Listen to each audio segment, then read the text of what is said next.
No mundo alternativo do jogo Cyberpunk 2077, a humanidade desenvolveu a capacidade de trocar vários órgãos do corpo por implantes cibernéticos, estruturas de metal e eletrônica que exercem a função dos órgãos que foram perdidos ou substituídos. Quais desses que já são possíveis hoje em dia? Que tipo de implante que a humanidade já desenvolveu hoje em dia? Vamos ver nesse vídeo, gente. Cyberpunk 2077 é um jogo sobre um mercenário chamado V, ou mercenária, se você jogar como personagem feminino. Nesse caso, o mercenário V, ele vive num mundo em que os implantes cibernéticos se tornaram comuns. As pessoas são capazes de trocar olhos, ouvidos, o pulmão, o coração, parte dos braços, por mecanismos que são eletrônicos e feitos de aço. A pessoa pode se tornar mais forte, respirar mais rápido, enxergar em infravermelho. Várias são as capacidades diferentes que você consegue adquirir no jogo, o que torna ele bem interessante. É um jogo bem violento. Eu deixei a Alice jogar um pouquinho, mas só o tutorial, só a parte em que ela treina. A gente vai mostrar ela treinando a atirar no jogo. Cyberpunk 2077 é baseado num jogo chamado Cyberpunk, um RPG, Role Playing Game, um jogo de faz de conta, né, em que você conversa com as pessoas e joga conversando, diferente dos jogos de tabuleiro tradicionais. Cyberpunk, por sua vez, é baseado num livro chamado Neuromancer, um livro também dos anos 80. Esses dois, tanto o livro, né, quanto o jogo Cyberpunk foram desenvolvidos na época que chamava Cyberpunk original, Cyberpunk 2020. E agora foi feito um jogo eletrônico todo baseado na cidade de Night City, que é o terreno onde ocorre o jogo, né? Uma cidade futurística, uma megalópole extremamente tecnológica. Mas mesmo desde os anos 80 e 90, as pessoas que criaram o jogo imaginavam um futuro próximo, já nos anos 90 e 2000, em que haveriam implantes cibernéticos. No jogo criado pela CD Projekt Red, que é uma empresa polonesa, atualmente é um jogo de videogame. E esse Cyberpunk tem muitas curiosidades. Vamos ver algumas delas? Quais são os implantes que hoje em dia já são possíveis? Vamos pensar primeiro historicamente.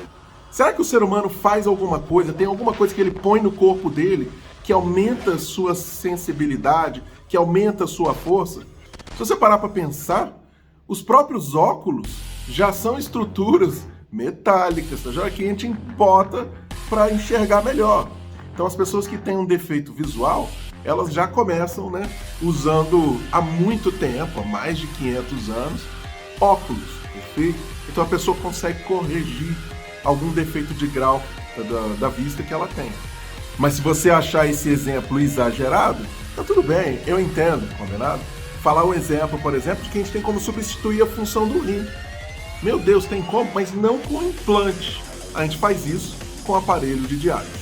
Um dos projetos mais ambiciosos que vocês podem ouvir falar sobre implantes cerebrais é o sistema de Neuralink, que o Elon Musk, que é o dono da SpaceX e da Tesla, muito famoso, né, um bilionário, provavelmente a pessoa mais rica do mundo atualmente, ele tem desenvolvido, está em fase de pesquisa ainda, um sistema para um implante de chips no cérebro da pessoa.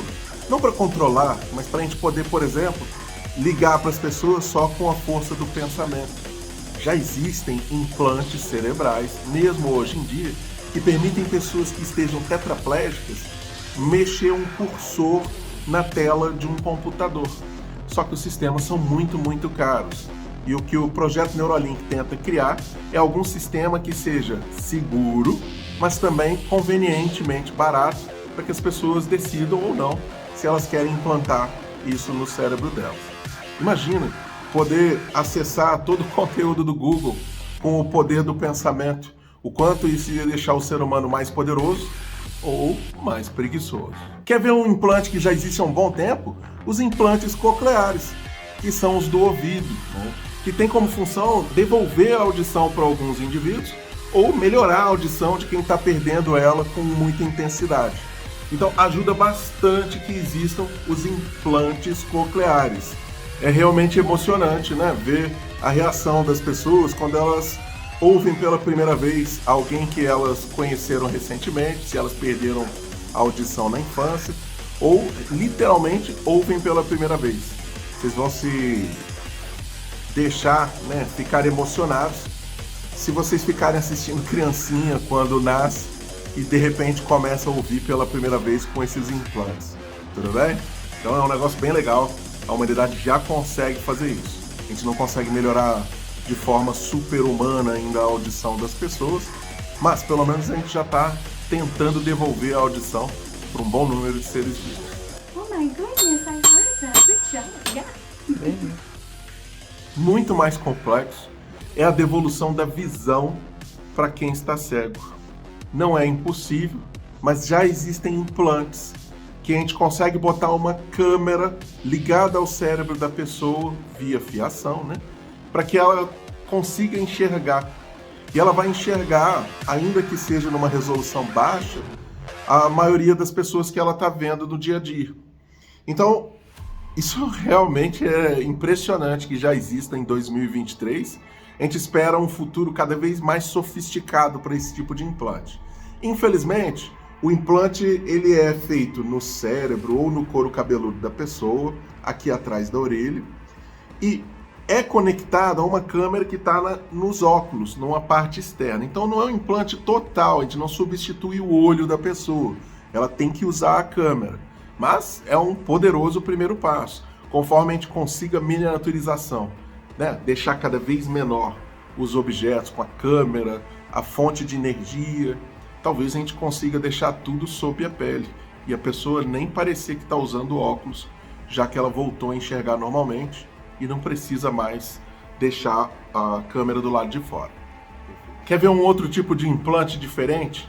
É o implante cardíaco, uma máquina, uma bomba que substitui o coração enquanto a pessoa está na fila de transplantes. É um equipamento extremamente caro e sofisticado, é difícil de conseguir esse tipo de equipamento. A maior parte deles está em fase de teste, né? em fase de pesquisa. Então a gente não vê isso no dia a dia. Uma pessoa que teve um infarto catastrófico está na fila aí para esperar um transplante cardíaco, que é algo difícil de acontecer, mas não é impossível. E você põe ela numa máquina que substitui o coração, uma bomba. Durante cirurgias a gente consegue até parar o coração da pessoa e fazer o sangue circular numa máquina externa.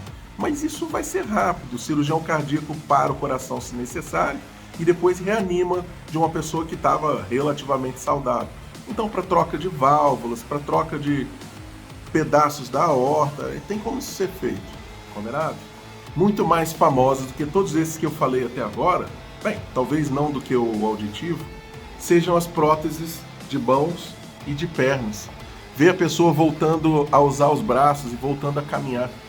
É natural que a perna seja um pouco mais fácil, porque sendo um órgão de sustentação, a gente consegue fazer a pessoa ter um tipo de órgão, né, um tipo de prótese para caminhar e um tipo de prótese para correr.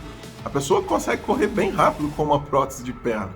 É um negócio bem legal de ver, super impressionante. Já nos braços, nos membros superiores, a coisa é um pouco mais complexa, dado a delicadeza de movimentos que a gente precisa fazer com as mãos. É muito difícil de simular esse tipo de movimento com uma prótese mecânica.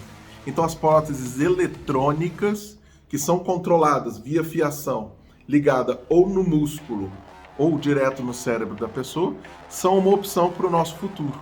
Na verdade, as de controle via músculo, elas já existem. São próteses super sofisticadas. Conforme a pessoa contrai a musculatura do bíceps, do tríceps, dessa região aqui do braço, ela consegue ou não fechar a mão eletrônica. Eu vou botar um vídeo de exemplo para vocês seguirem. Super maneiro, super legal de ver. Quem sabe no futuro essas próteses sejam até mais poderosas do que um braço convencional. Mas por enquanto, nosso objetivo não é nada complexo. Tem que ser o mínimo, a pessoa conseguir segurar um copo, uma xícara, quem sabe um garfo, e usar o membro superior de uma forma relativamente normal, ou completamente normal. E fora do que já existe, qual que é o futuro dos implantes?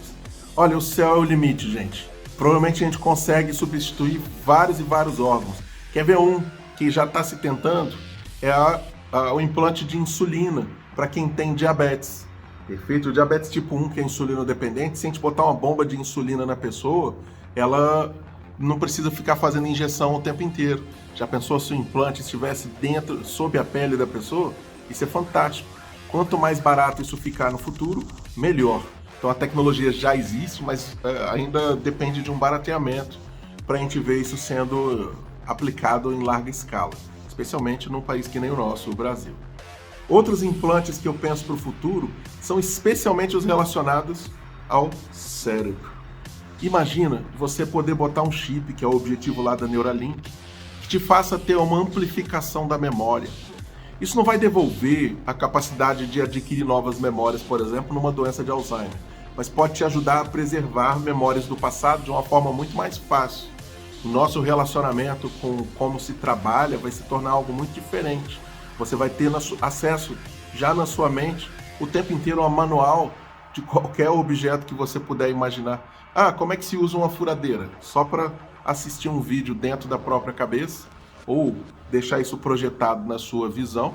Eu não vejo isso como muito difícil até e espero que isso ocorra num futuro próximo, em menos de 100 anos.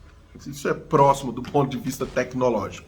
Há 100 anos atrás, a gente mal voava e hoje a gente já pisou na Lua, já está viajando de um lado para o outro do mundo, então não duvide da capacidade da tecnologia de evoluir. A substituição dos outros órgãos pode ser um pouco mais complexo. O pulmão, por exemplo, a capacidade de troca do pulmão é extremamente complexa, muito difícil de reproduzir com as membranas que a gente tem atualmente.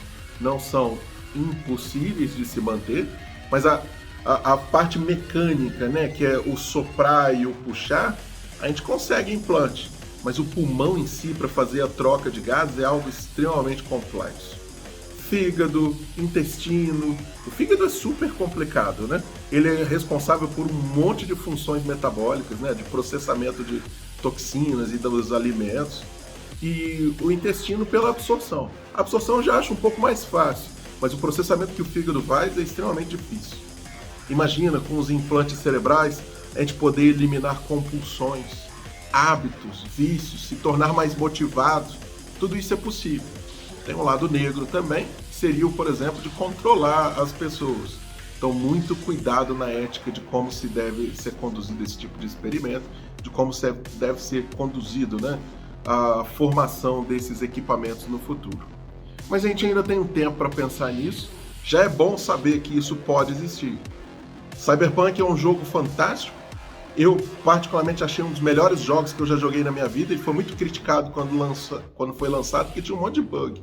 Mas isso é insignificante, porque a história do jogo é muito boa. É muito legal de jogar. Eu recomendo, para quem tiver mais de 18 anos, vocês jogarem aqui. Quem tiver menos de 18 anos, só com o papai e com a mamãe do lado, e não pode ter todas as cenas do jogo, que ele é bem violento. Combinado, gente? Fica aqui um abraço.